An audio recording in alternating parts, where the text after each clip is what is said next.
राजा दशरथ द्वारा पुत्र प्राप्ति के लिए यज्ञ। ये कहकर उन तेजस्वी ऋषि ने पुत्र प्राप्ति के उद्देश्य से पुत्रेष्टि नामक यज्ञ प्रारंभ किया और श्रौत विधि के अनुसार अग्नि में आहुति डाली। तब देवता, सिद्ध, गंधर्व और महर्षिगण विधि के अनुसार अपना अपना भाग ग्रहण करने के लिए उस यज्ञ में एकत्र हुए।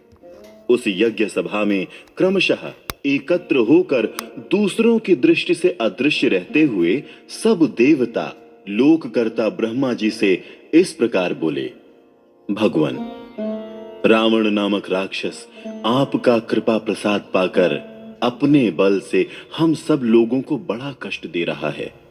हम में इतनी शक्ति नहीं है कि अपने पराक्रम से उसको दबा सकें।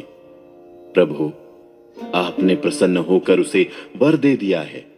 तब से हम लोग उस वर का सदा समादर करते हुए उसके सारे अपराधों को सहते चले आ रहे हैं। उसने तीनों लोकों के प्राणियों का नाकों दम कर रखा है।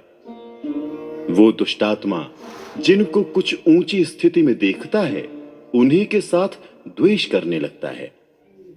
देवराज इंद्र को परास्त करने की अभिलाषा रखता है।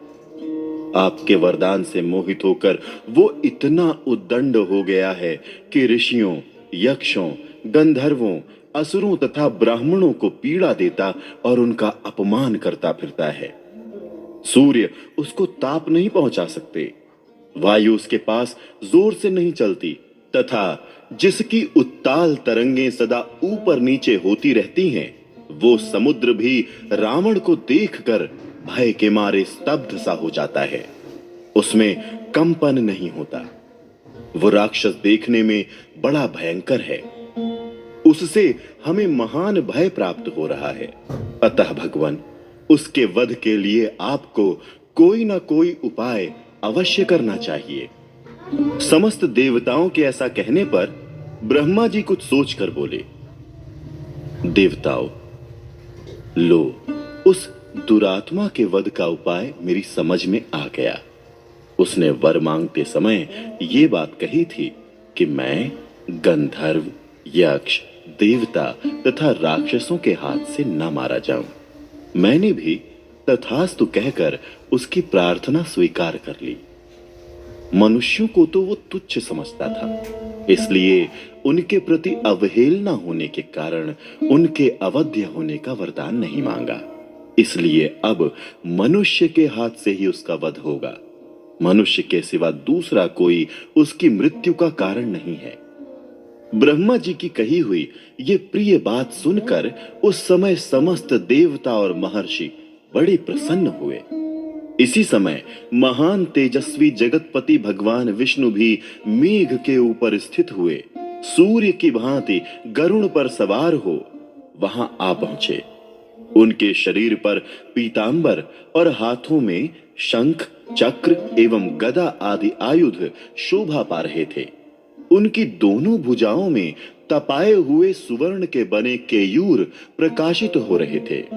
उस समय संपूर्ण देवताओं ने उनकी वंदना की और वो ब्रह्मा जी से मिलकर सावधानी के साथ सभा में विराजमान हो गए। तब समस्त देवताओं ने विनीत भाव से उनकी स्तुति करके कहा, सर्वव्यापी परमेश्वर, हम तीनों लोकों के हित की कामना से आपके ऊपर एक महान कार्य का भार दे रहे हैं। प्रभु, अयोध्या के राजा दशरथ धर्मज्ञ, उदार तथा महर्षियों के समान तेजस्वी हैं। उनके 3 रानियां हैं जो ह्री, श्री और कीर्ति इन 3 देवियों के समान हैं। विष्णुदेव, आप अपने 4 स्वरूप बनाकर राजा की उन तीनों रानियों के गर्भ से पुत्र रूप में अवतार ग्रहण कीजिए। इस प्रकार मनुष्य रूप में प्रकट होकर आप संसार के लिए प्रबल कंटक रूप रावण को, जो देवताओं के लिए अवध्य है, समर भूमि में मार डालिए। वो मूर्ख राक्षस रावण अपने बढ़े हुए पराक्रम से देवता, गंधर्व, सिद्ध तथा श्रेष्ठ महर्षियों को बहुत कष्ट दे रहा है। उस रौद्र निशाचर ने ऋषियों को तथा नंदन वन में क्रीड़ा करने वाले गंधर्वों और अप्सराओं को भी स्वर्ग से भूमि पर गिरा दिया है। इसलिए मुनियों सहित हम सब सिद्ध, गंधर्व, यक्ष तथा देवता उसके वध के लिए आपकी शरण में आए हैं। शत्रुओं को संताप देने वाले देव, आप ही हम सब लोगों की परम गति हैं। अतः